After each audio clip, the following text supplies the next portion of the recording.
Salve família, Rod Brito na área, como é que tá? Tudo bom? Seja bem-vindo ao canal História com Rod Brito, ou seja, se você já chegou até aqui, deixa seu like, faça sua inscrição, compartilha, não esquece no final do vídeo de olhar as nossas playlists, tem playlist de Idade Média também, e a gente tá indo agora para Baixa Idade Média, então Idade Média Ocidental, continuando agora, nós vamos começar nessa aula a falar da crise do sistema feudal. Um salve para minha galera do primeiro ano do Colégio do Carmo aqui em Unai, que está comigo agora ao vivo nessa aula. E vamos trazer a apresentação, vamos parar de conversar e vamos começar a trabalhar, tá? Galera, então começamos. Baixa Idade Média é o nosso assunto. A partir do século XI, nós vamos ter algumas transformações importantes na Europa medieval. Logo de cara, já vou te deixar a indicação de 2 filmes, tá? Antes de eu colocar o primeiro slide. Se você não assistiu Cruzadas com Orlando Bloom, assista o filme, porque vai te dar uma base para você entender esse período histórico, tá? E se você for assistir o filme, na hora que tiver a cena, eu já vou te dar um spoiler básico logo de cara. Na cena em que ele chega em Jerusalém, perceba a diferença entre o mundo oriental e a Europa ocidental de onde ele sai. A Europa estava muito atrasada naquele contexto em relação ao Oriente. Primeiro filme, Cruzadas. Segundo filme, se você não assistiu a versão mais recente de Robin Hood, caraca, assista o filme. Ficou muito bem feito, ficou muito legal o filme e também explica um pouco desse contexto histórico da Europa medieval, envolvendo logo de cara, logo no início, também o movimento cruzadista. Fica aí a dica dos primeiros 2 filmes para vocês nesse nosso vídeo. Cruzadas, Robin Hood, seguimos. Quais as características desse período histórico? Para quem está chegando agora comigo, minha galerinha que está ao vivo, estamos na página 35 da sua apostila, então se localiza aí. Quais as características gerais? Período de decadência do sistema feudal e da estruturação do modo de produção capitalista. Quais as transformações básicas deste período? Nós vamos sair de uma economia de autossuficiência, de uma economia em que os feudos produziam apenas para si, para uma economia de mercado. Ou seja, eu vou ter um aumento da produção, porque eu vou ter um aumento da população, e esse aumento da produção vai gerar um excedente produtivo. E esse excedente produtivo começa a ser comercializado. Surge neste momento um novo grupo social. Um grupo social que vai se dedicar ao comércio e que não necessariamente vai estar ligado à terra. Pode comercializar produtos agrícolas? Também podia, mas não necessariamente ligado ao cultivo desses produtos. Era um grupo de comerciantes. Qual o grupo que surge nesse momento? Surge a burguesia. Um grupo que vai se dedicar ao comércio, que vai se dedicar às atividades capitalistas que começam a surgir neste momento. Onde surge essa burguesia? Nas cidades que começam a se ressurgir. Essas cidades medievais começam a ganhar uma nova dinâmica, começam a ganhar um novo impulso. E como é que eram chamadas essas cidades medievais? Os burgos, ok? Os habitantes dos burgos, os burgueses.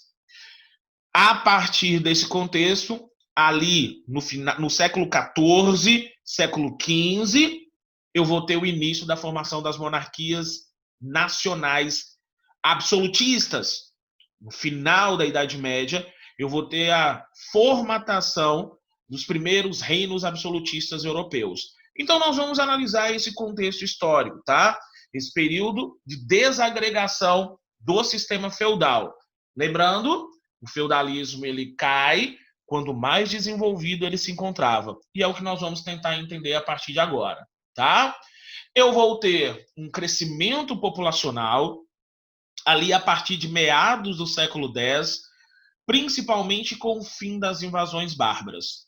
Eu vou ter o último grupo invadindo a Europa, o grupo dos povos normandos, E aí vem a terceira dica de entretenimento do Rod Brito dessa nossa aula, desse nosso vídeo. Se você nunca assistiu, assista a série Vikings, disponível na Netflix, e que conta justamente esse momento da vinda dos povos normandos, da vinda dos povos vikings invadindo a Europa Ocidental, né? Então, a última leva de povos bárbaros que invade a Europa, os povos vikings, ali retratados na história do Ragnar Lothbrok e da sua família e de tudo que envolvia a sua família, né? Então, acredito que alguns já tenham assistido, já inclusive estão na temporada mais recente, se não já terminaram de assistir. Fica aí a dica, a série Vikings. Então, com o fim das invasões bárbaras, eu vou ter automaticamente um crescimento populacional e um maior consumo, gerando assim a necessidade de uma maior produtividade. Agora, para raciocinar comigo. Eu estou te falando que eu vou ter uma maior oferta de alimentos e que automaticamente, com o fim das invasões dos povos bárbaros, eu vou ter um momento de calmaria que vai resultar num aumento populacional. Mas não cresce apenas o número de servos, de camponeses, cresce também o número de nobres. E eu tenho alguns problemas a partir desse momento. Esse excedente populacional, primeira coisa, essa excedente do número de servos vai fazer com que parte desses camponeses, parte desses servos, sejam simplesmente expulsos dos feudos. Não vai ter atividade para toda essa população no campo.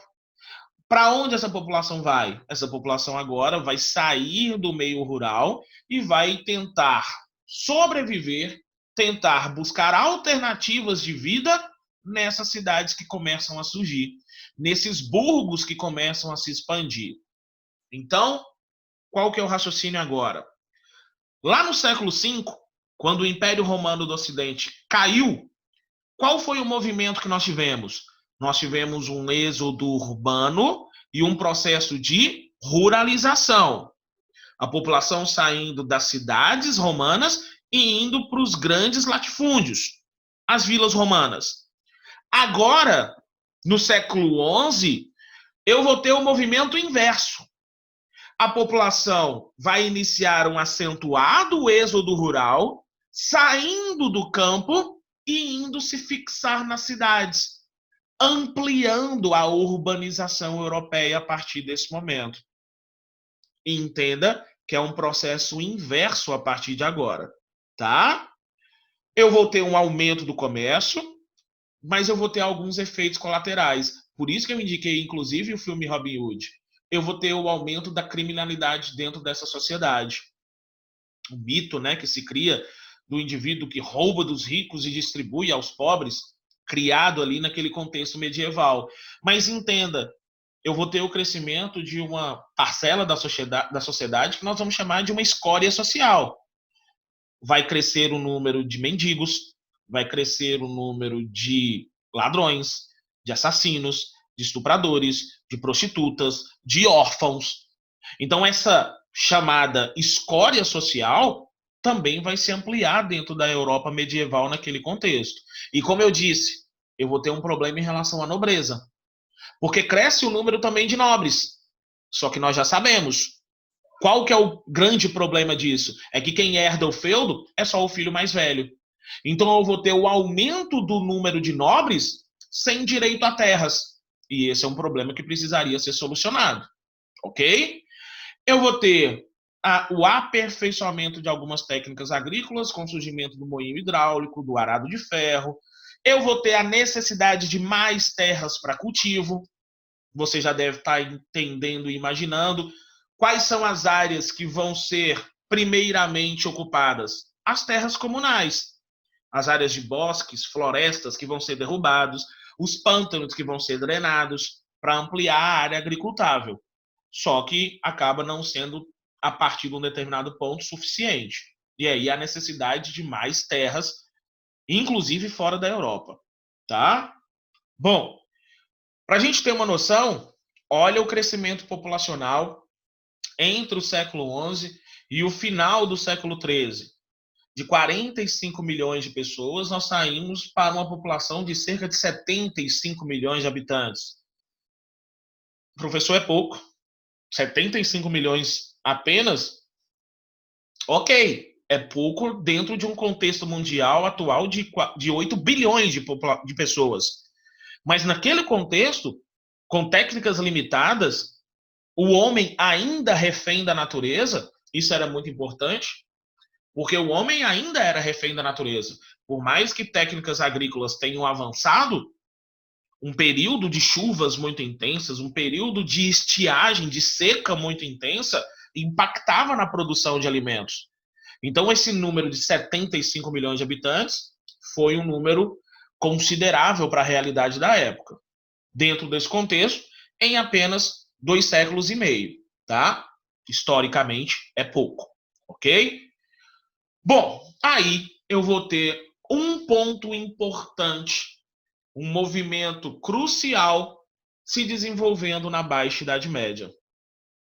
A partir do século XI, se inicia o que nós chamamos de movimento cruzadista. As cruzadas medievais surgem naquele contexto. E por que surgem? Vamos só relembrar.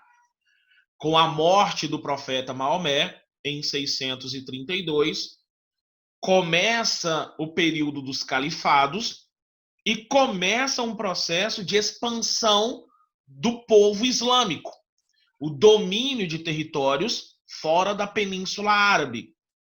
Dentre os territórios que foram dominados pelos povos muçulmanos, pelos povos islâmicos, estava justamente a Terra Santa de Jerusalém. Territórios como Canaã, Jerusalém, foram dominados pelos povos muçulmanos.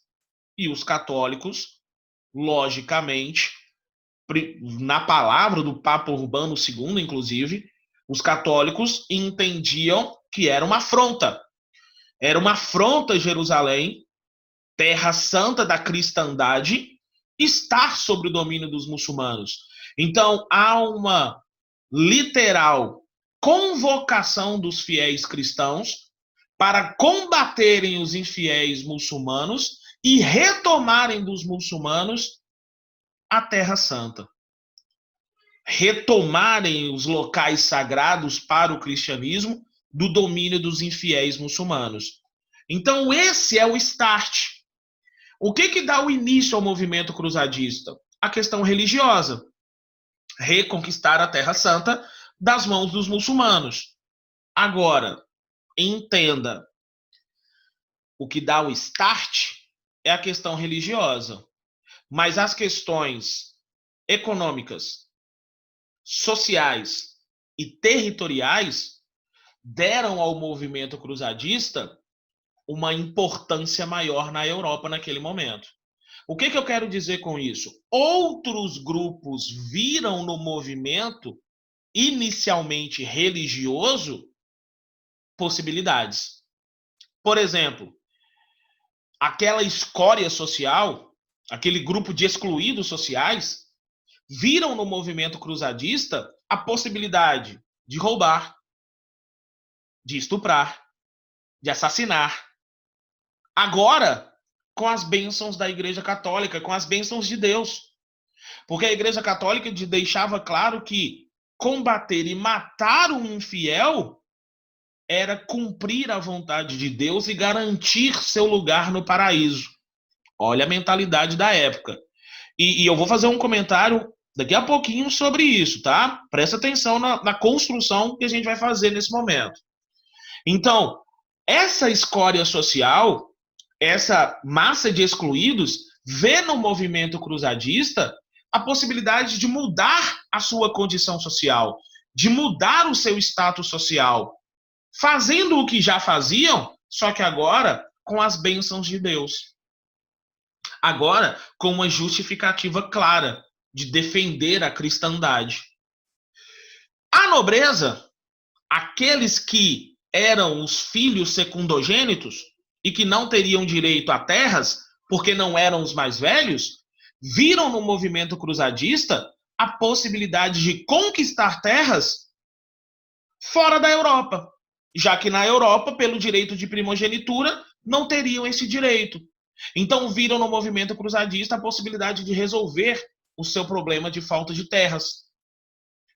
A burguesia viu no movimento a possibilidade de expandir seus negócios, de ter um acesso às especiarias orientais. E aqui nós vamos falar pela primeira vez sobre essas especiarias. Condimentos, temperos, porcelanas, sedas, perfumes, ou seja, eram artigos que circulavam de maneira tradicional no Oriente há séculos, mas que na Europa não havia o comércio e não haviam produtos similares. Então a burguesia, principalmente italiana, num primeiro momento, por que principalmente a italiana num primeiro momento? Porque a Península Itálica se transformou no porto de saída e entrada do movimento cruzadista. Ok? Então era da Itália que partiam as expedições e eram pela Itália que essas expedições regressavam à Europa. Então a Itália, principalmente cidades como Florença, como Gênova, como Veneza, como Roma, se transformaram em grandes centros comerciais dentro daquele contexto. Então a burguesia, principalmente essa burguesia italiana, viu a possibilidade de dominar rotas pelo mar Mediterrâneo, já que as rotas via Constantinopla eram dominadas pelos turcos, né? Então percebam que havia todo um jogo de interesses em cima disso. E aí, olha o raciocínio. Olha a justificativa da Igreja Católica naquele contexto. Matar um muçulmano era cumprir a vontade de Deus. Matar um infiel muçulmano era garantir o lugar no paraíso.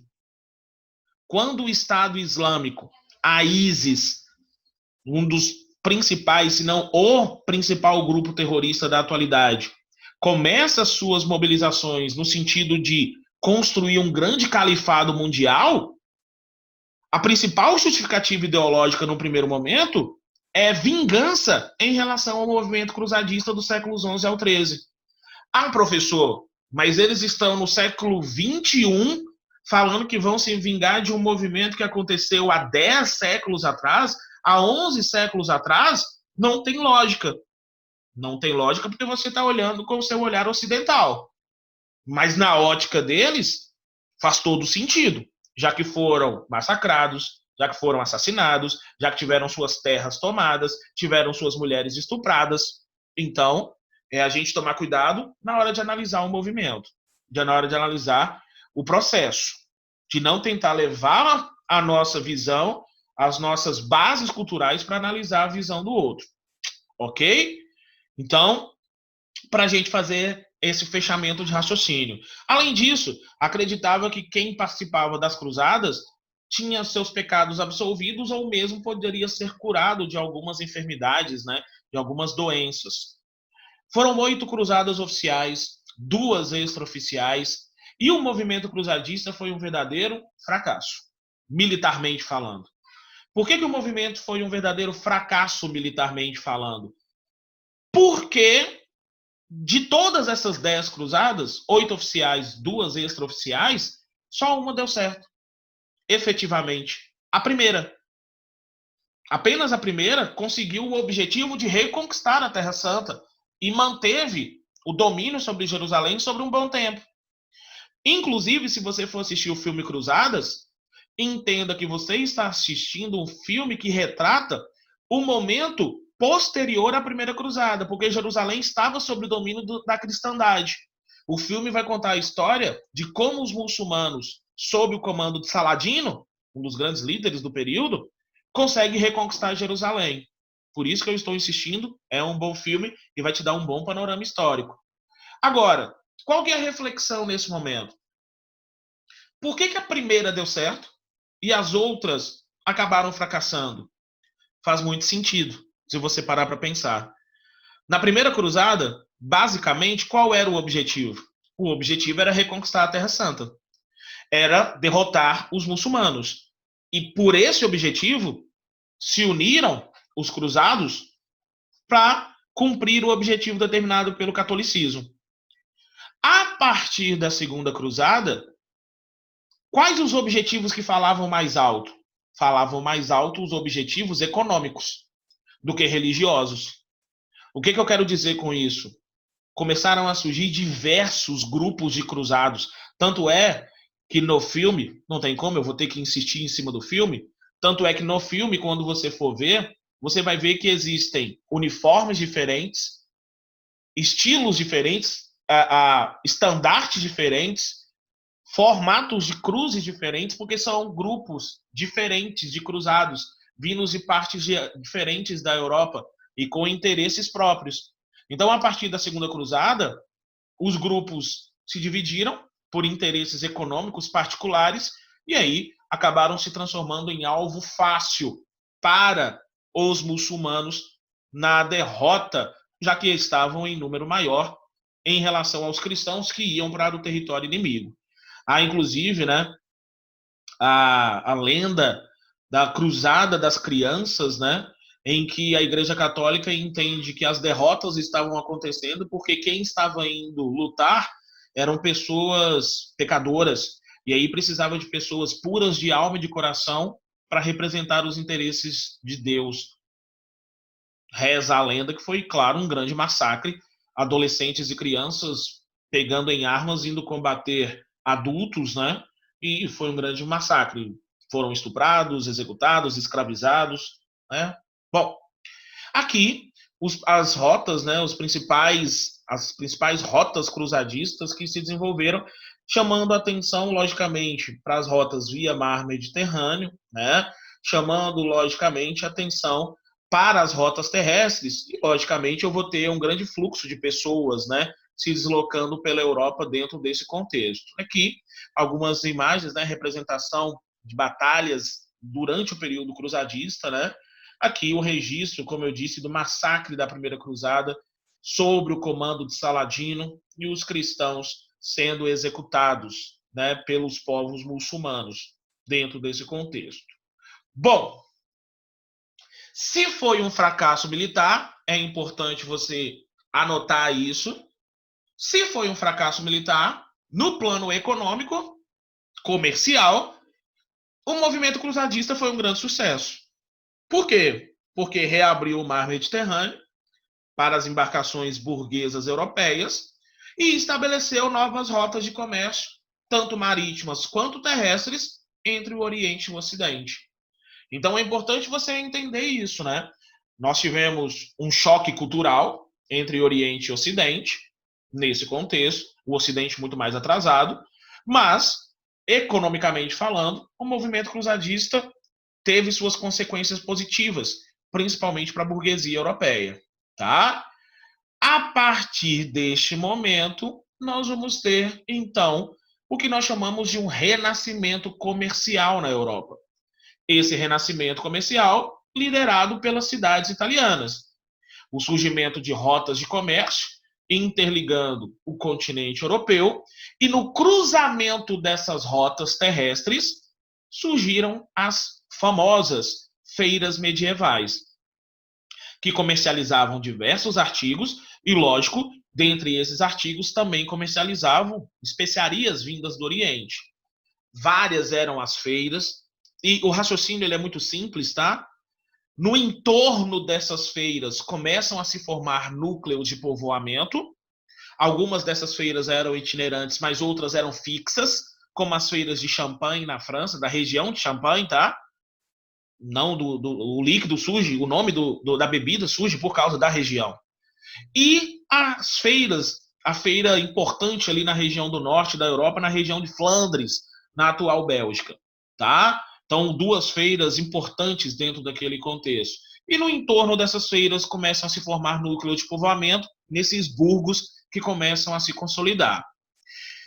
Há uma retomada das atividades comerciais e, lógico, há uma retomada da circulação de moedas.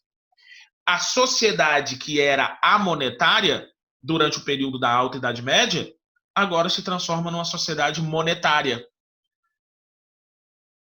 E faz todo sentido. Porque antes era simples trocar 5 quilos de trigo por 5 quilos de arroz. O escambo era facilitado nesse contexto.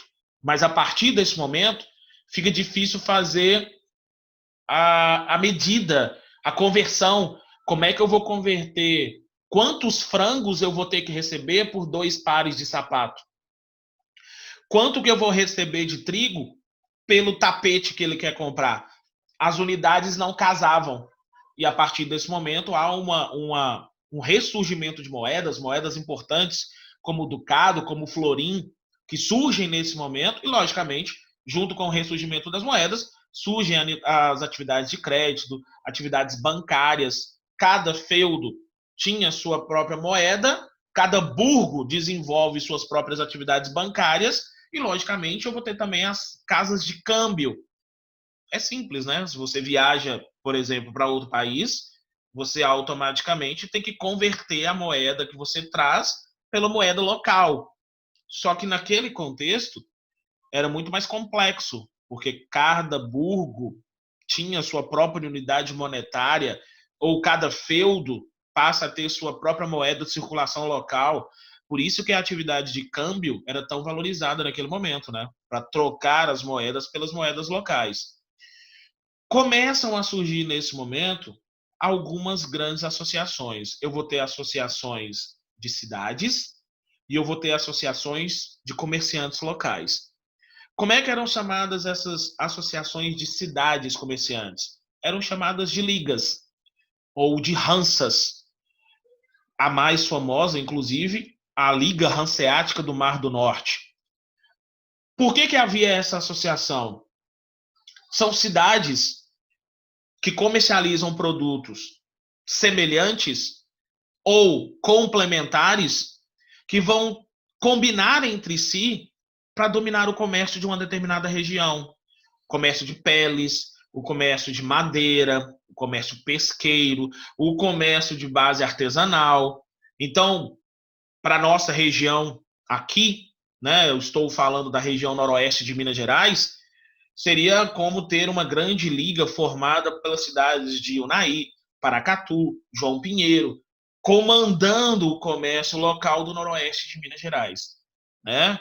Então, as ligas ou Hansas, elas acabam se formando ali a partir do século XII, tá? Vou ter as ligas, a Liga Hanseática do Mar do Norte, então cidades ali como Lübeck, Hamburgo, Colônia, Danzig, se unindo, controlando, logicamente, o comércio ali nesta região.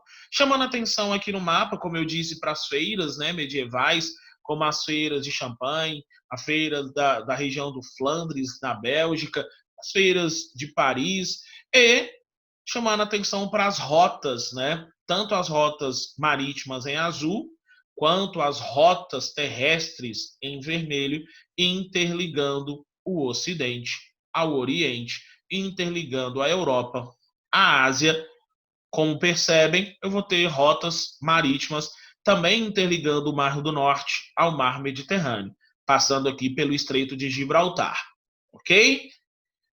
Bom, essa nossa primeira aula de Baixa Idade Média vai ficando por aqui. Então, se você está assistindo pelo canal, um salve para você. Valeu por assistir a aula até aqui. E não se esquece de inscrever, de compartilhar, de deixar seu like e de ativar o sininho. Um salve para você. Tudo de bom. Sem massagem, pai.